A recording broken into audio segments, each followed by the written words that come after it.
এই মুহূর্তে Chittagong medical college থেকে সরাসরি যুক্ত হচ্ছেন সহকর্মী সাইফুল মাহমুদ। সাইফুল, চিকিৎসকদের কর্মবিরতির ফলে স্বাস্থ্যসেবা কতটা ভেঙে পড়েছে জানাবেন।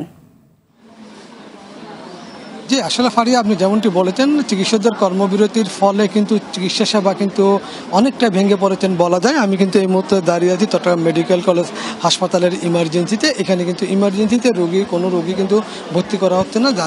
যারা আসতেছে তাদেরকে সরাসরি ওয়ার্ডে পাঠিয়ে দেওয়া হচ্ছে। ইমার্জেন্সিতে যে ডাক্তাররা থাকার কথা ছিল সেই ডাক্তাররা কিন্তু ইমার্জেন্সিতে নেই। যারাই আসতেছে ইমার্জেন্সি রোগী তাদেরকে সরাসরি ওয়ার্ডে পাঠিয়ে দিচ্ছেন এবং কিন্তু আসলে তারা কিন্তু এখন বেদিশের মধ্যে পড়ে গেছেন। তারা কি করবেন সেটাও কিন্তু তারা বুঝে উঠতে পারতেছে না। এর আগে দুপুর 2টার দিকে চট্টগ্রাম মেডিকেল কলেজ হাসপাতালের ডাক্তাররা মেডিকেল কলেজ হাসপাতালের সামনে তারা কর্মবিরতি পালন করে এবং সেখানে তারা দাঁড়িয়ে প্রতীকী অনশন পালন করেছিল। এর পরপর তারা জানিয়েছিল আসলে যতদিন পর্যন্ত তাদের নিরাপত্তা নিশ্চিত করা হবে না ততদিন পর্যন্ত তারা এই কর্মবিরতি চালিয়ে যাবেন। তারা কিন্তু কর্মক্ষেত্রে যোগ দিবেন না এবং তারা জানিয়েছেন শুধুমাত্র যে ঢাকাতে না, ঢাকার বাইরে যতগুলো হাসপাতাল রয়েছে প্রতিটি হাসপাতালের ওয়ার্ডের সামনে যদি পর্যাপ্ত নিরাপত্তা ব্যবস্থা না রাখা হয় ততদিন পর্যন্ত তারা কিন্তু কাজে যোগ দিবেন না। এই মুহূর্তে কিন্তু ডাক্তাররা কিন্তু কাজে যোগ দেন না এবং অনেকটা ভেঙে পড়ার মতোই অবস্থা হয়েছে চিকিৎসা ব্যবস্থা। আপনি নিজেই দেখছেন এখানে কিন্তু রুগীরা এসে দাঁড়িয়ে আছে, কিন্তু কোথাও কিন্তু ভর্তি হবে কিংবা কার কাছ থেকে পরামর্শ নিবে সেই ব্যবস্থা কিন্তু এখানে নাই। রোগীরা কিন্তু অনেকটা হতাশা প্রকাশ করেছেন।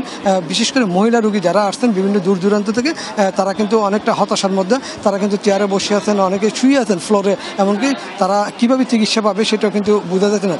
তবে আমরা ডাক্তারদের সাথে কথা বলেছিলাম, যারা ইন্টার্নি ডাক্তার এবং ডাক্তারদের প্রফেসর ডাক্তার মাসুদ করিম, তিনি জানিয়েছেন তাদের উপরে যেই ন্যাক্কারজনক ঘটনা ঘটেছে সেটার বিচার না হওয়া পর্যন্ত তাদের এই কর্মবিরতি চলমান থাকবে।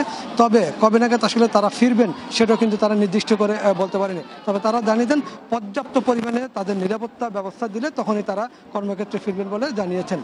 এই ছিল আমার কাছে হাসপাতাল থেকে সর্বশেষ তথ্য। ধন্যবাদ আপনাকে।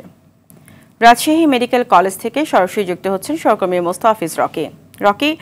রাজশাহী মেডিকেল কলেজ হাসপাতালের চিকিৎসকরা কর্মবিরতি শুরু করেছে কিনা জানাবেন।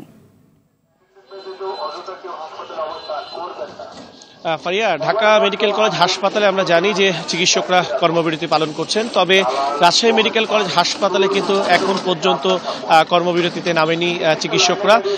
তারা আসলে সকাল থেকেই আমরা এই হাসপাতালে রয়েছি এবং দুপুরের কিন্তু আমরা দেখেছিলাম যে পুরো রাজশাহী মেডিকেল কলেজ হাসপাতালে যে পুরোপুরি যে স্বাভাবিক যে চিকিৎসা সেবা যে কার্যক্রম সেগুলো কিন্তু এখন পর্যন্ত অব্যাহত রেখেছে এবং আমরা দুপুরে কিন্তু দেখেছি যে রাজশাহী সহ বিভিন্ন যে আশেপাশে যে সমস্ত জেলা উপজেলাগুলো রয়েছে সেখান থেকেও যারা সেবা প্রত্যাশী রয়েছেন তারা কিন্তু এই হাসপাতালে আসছেন এবং চিকিৎসা সেবা নিচ্ছেন। এবং কিছুক্ষণ আগেও আমি রাজশাহী মেডিকেল কলেজ হাসপাতালের বেশ কয়েকটি বিভাগ এবং ওয়ার্ড কিন্তু ঘুরে ঘুরে দেখেছি। সেখানে কিন্তু আসলে রোগীরা পর্যাপ্ত পরিমাণে চিকিৎসা সেবা পাচ্ছেন এবং সেখানে কিন্তু আমরা দেখেছি নার্স এবং ইন্টার্ন চিকিৎসকদেরকেও চিকিৎসা সেবা দিতে। এবং এই নিয়ে কিন্তু আমরা রোগীর স্বজনদেরকে আসলে কথা বলেছি যে কোনো ধরনের তারা আসলে এই ভোগান্তিতে বা কোনো ধরনের কোনো চিকিৎসা সেবা তাদের ব্যাহত হচ্ছে কিনা। তারা বলেছেন যে না, এই যে তারা যে শুনেছিলেন যে কর্মবিরতি আসলে চিকিৎসকরা গিয়েছেন, তবে এটির প্রভাব কিন্তু রাজশাহী মেডিকেল কলেজ হাসপাতালে তারা পাননি। সকাল থেকেই তারা যে সমস্ত স্বাভাবিক যে চিকিৎসা সেবা সেটি তারা আসলে পাচ্ছেন। এবং এই বিষয় নিয়ে আমরা রাজশাহী মেডিকেল কলেজ হাসপাতালে জরুরি বিভাগের যিনি ইনচার্জ রয়েছেন ডক্টর শঙ্করকে বিশ্বাস, তার সাথে আমার কথা হয়েছে। তিনি যেটি আমাকে জানিয়েছেন যে তারা আসলে জেনেছেন যে এখন পর্যন্ত ঢাকা মেডিকেল কলেজে যে চিকিৎসকরা আসলে কর্মবিরতি পালন করছেন সেটি তারা সেন্ট্রালি এখন পর্যন্ত তারা কোনো নির্দেশনা পাননি। তবে তারা বলছেন যে যদি সেই নির্দেশনা পান তাহলে তারা আসলে কর্মবিরতিতে যাবেন। তবে চিকিৎসকরা যে সমস্ত দাবি দাওয়াগুলো আসলে তারা জানাচ্ছেন সেগুলো তারা একত্রতা প্রকাশ করেছেন। পাশাপাশি তারা বলছেন যে কর্মক্ষেত্রে কিন্তু আসলে চিকিৎসকদের যে সুরক্ষা ব্যবস্থা সেটি তারা আসলে নিশ্চিতের দাবি জানিয়েছেন। তো ফারিয়া, এই ছিল আমার কাছে রাজশাহী মেডিকেল কলেজ হাসপাতাল থেকে সর্বশেষ। আপনাকে ধন্যবাদ।